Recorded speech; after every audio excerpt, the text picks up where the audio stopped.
Y ahora sí, les vamos a presentar al doctor Jorge Neira.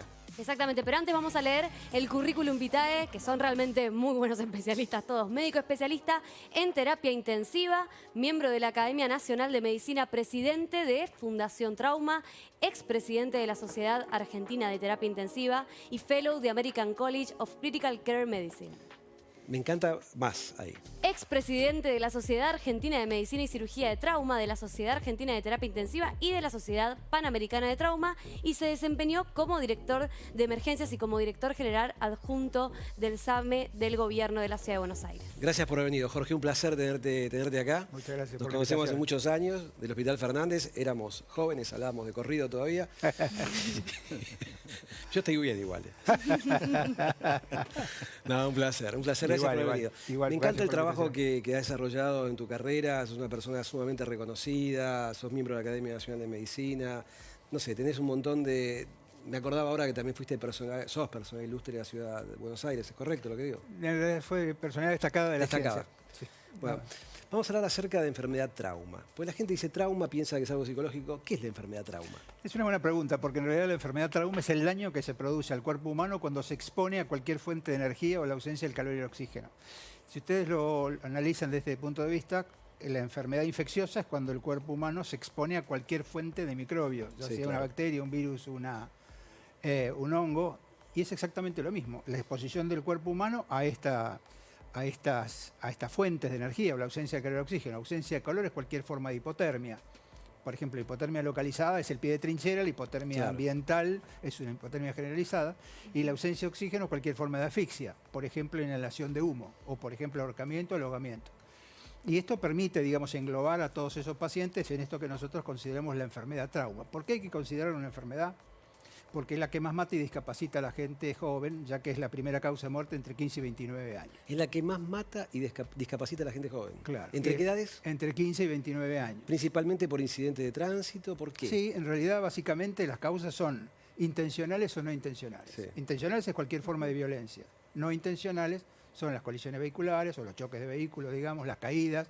Y esto tiene que ver justamente con estas causas a las que se exponen, que son siempre previsibles y prevenibles. Por eso nosotros no hablamos de accidente, porque el accidente está siempre asociado a la mala suerte, al azar, al designio divino, y las lesiones hay que considerarlas siempre como previsibles y prevenibles y por lo tanto no accidentales. Jorge, ¿cómo funciona? Yo me pongo a pensar en trauma y pienso en un hospital, en una guardia de repente y muy agitada de alguna manera ese sector de la medicina. ¿Cómo funciona una guardia con respecto a la enfermedad del trauma? Sí, gracias Sofía. En realidad uno tiene que entenderlo como un sistema de atención al paciente traumatizado, ¿no? ¿Cómo es un sistema de atención al paciente traumatizado? Si yo tengo una lesión porque no hice la prevención, y esto podemos hablar un ratito, si yo tengo una lesión, yo necesito que el transeúnte que está cerca sepa algunas cosas para evitar que yo me muera. Y sobre todo que llame al sistema de emergencia. Esto significa el acceso precoz al sistema de emergencia.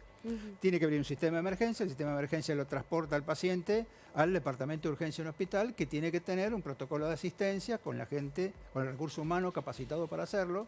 Ahí esto está todo normatizado y después esto permite, digamos, dentro de la evolución del paciente dentro del hospital, que el paciente egrese con la menor secuela posible.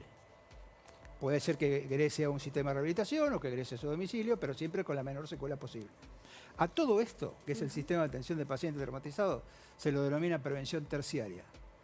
¿Por qué? Porque es desde que se produce la lesión hasta que el paciente se reinserta en su familia, en la sociedad y en su trabajo. Antes de eso está la prevención primaria, que es evitar que se produzca el hecho, y la prevención secundaria, que es que mientras el hecho se produce, la persona se proteja. Si no está chocando, lo mejor que le puede pasar es tener un airbag, tener un cinturón, sobre todo cinturón, porque el airbag sin cinturón no sirve. Y esto se llama prevención secundaria. ¿Cómo estamos en Argentina con respecto al resto del mundo en el tema trauma, lesiones? Bueno, nosotros no nos diferenciamos del resto, digamos. Nosotros tenemos en Fundación Trauma tenemos un registro de datos desde hace 10 años. Fundación Trauma está colaborando con hospitales públicos de la provincia de Buenos Aires y de la Ciudad de Buenos Aires a hoy, y como le decía Guillermo antes de empezar el programa, este lunes hicimos un convenio con el Ministerio de Salud, Desarrollo Social y Deportes de la provincia de Mendoza, con la doctora Ana María Nadal, justamente para implementar en la provincia de Mendoza. Y este programa tiene 4 pilares, ¿no? El primer pilar es el registro de datos, saber de qué se trata, cuál es la estadística que uno tiene que tener en cuenta para hacer estrategia de intervención. La otra es el registro de la capacitación necesaria del recurso humano. El tercero es un programa de calidad basado en los datos. Y el cuarto es la normatización que permite, digamos, una atención adecuada en todas estas etapas. ¿Qué lugar ocupa la droga y el alcohol en este tipo de lesiones? Me viene muy bien eso que me preguntás, porque hace poco me llamó el presidente de la Fundación Argentina de Toxicología justamente para empezar a trabajar el tema. Yo creo que es un tema muy importante. Hay trabajos internacionales donde esto, por ejemplo, de conducir bajo la influencia, como se llama en inglés, tiene que ver justamente con esto, con las drogas de abuso y con las drogas de alcohol. Nosotros somos partidarios del alcohol cero para manejar. Esto lo hemos comentado hace mucho tiempo. Y, Coincido, quiero decir. Justamente uno de los temas que hablamos justamente es ese, de tratar de que para manejar haya que tener niveles cero de alcohol. Cero no se puede porque el organismo tiene ciertos metilos que a veces pueden dar falsos positivos, pero una vez que se ajusta, digamos, el aparato, se puede lograr, digamos, un valor estable, un valor estándar, como para empezar. Pero me parece que esta sería, digamos, una buena aproximación, ¿no? ¿Qué rol? Quería preguntar 2 cosas. Primero, ¿qué rol ocupan los peatones? Y por otro lado, si hay una diferencia de géneros, es decir, estadísticamente hablando de hombres y de mujeres. Sí, bueno, entre 15 y 29 años es 3-1, que a veces puede ser incluso más. Acá tenemos la placa. Claro, y dentro de lo que es las causas, digamos, las causas de ingreso de los pacientes, la primera causa, depende de la edad, ¿no? Porque, por ejemplo, en los chicos es las caídas son más frecuentes en los chicos y en los viejos. Cuando nosotros empezamos con el registro, nosotros teníamos una cantidad de pacientes y nuestras 2 causas más importantes eran las colisiones vehiculares y las agresiones. Cuando empezamos a incorporar a los hospitales pediátricos, empezaron a crecer las caídas, porque es lógico. Claro. Y en los pacientes de edad también la caída es un elemento importante. Pero yo te diría que esas 3, las colisiones vehiculares como causa más frecuente, y dentro de esas la colisión de moto, que es la más frecuente de todas. Y la diferencia es que el peatón no es la más frecuente, pero es la que tiene más mortalidad. ¿Qué opinas hablando de colisión de motos, de los chalecos con airbag que hay, que están vendiendo en Estados Unidos? Sí, bueno, en realidad hasta hay airbag para los autos, airbag pero para el lado de afuera, digamos, para los peatones, ¿no? Claro. Y en realidad todas esas son cosas que disminuyen la posibilidad de tener lesiones. Esto sería una forma de prevención secundaria.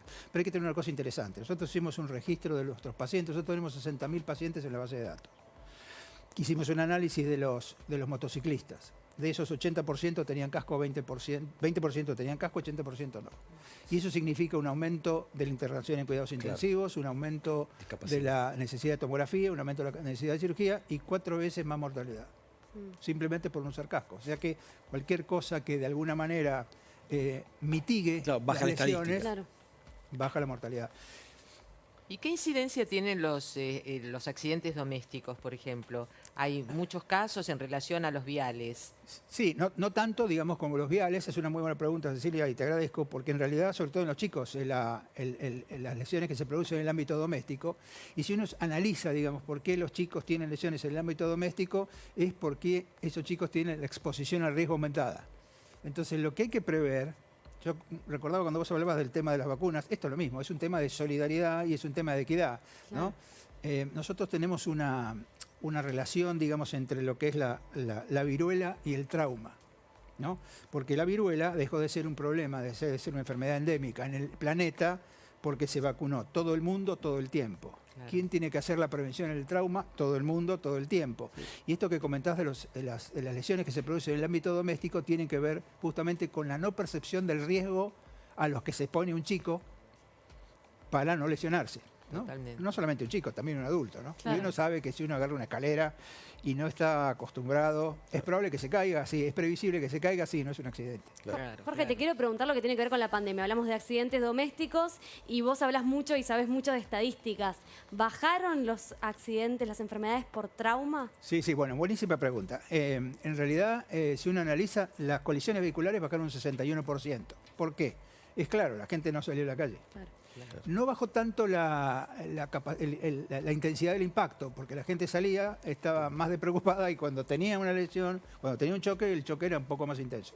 Pero sí bajó un 61%. Bajaron todas las causas, no tanto las causas de agresión, las agresiones domésticas, como decía Cecilia, están vinculadas a todo ese tema que tuvo de la salud mental que tuvo la pandemia, de esta convivencia nueva, pero sí marcadamente el descenso fue en las colisiones vehiculares, que fue un 60%. ¿Vos crees que hay pocas campañas de prevención, de concientización a la población? Porque, a ver, particularmente lo que hacemos en los medios, mostramos lo que pasó del incidente y no decimos cómo se podía haber prevenido eso, ¿no? Sí, yo creo que a mí me parece que sería muy interesante, digamos, trabajar en el tema.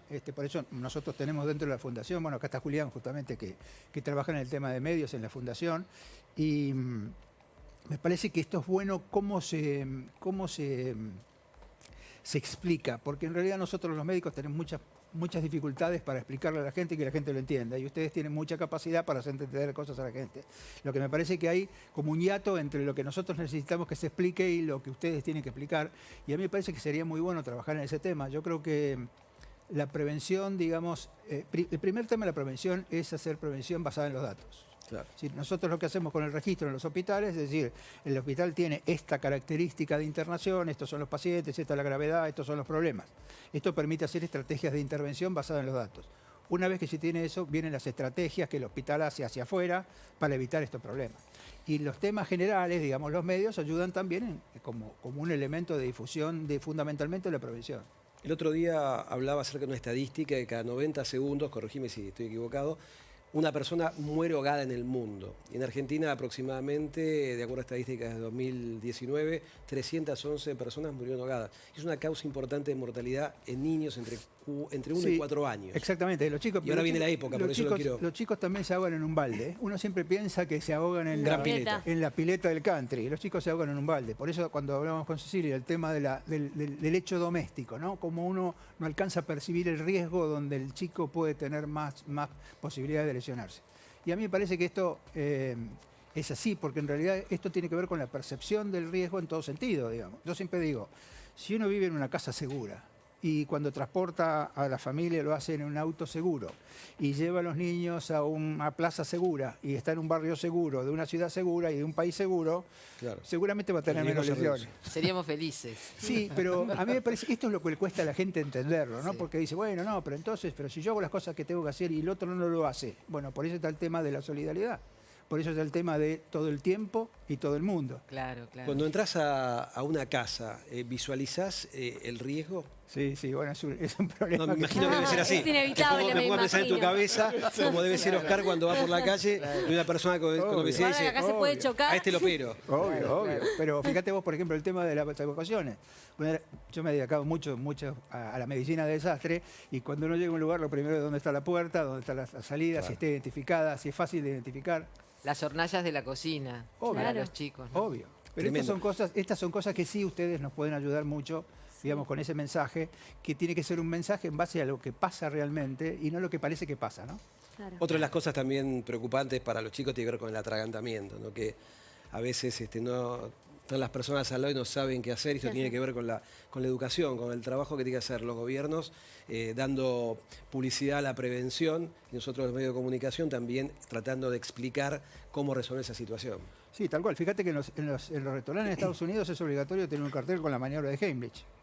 La maniobra de Heimlich es una maniobra para trabajar con un paciente, claro, con un paciente que tiene un proceso de asfixia de ese tipo. Atragantamiento. Gracias, se quedan, ¿no? Nos quedamos. Alejandro Tiponiese.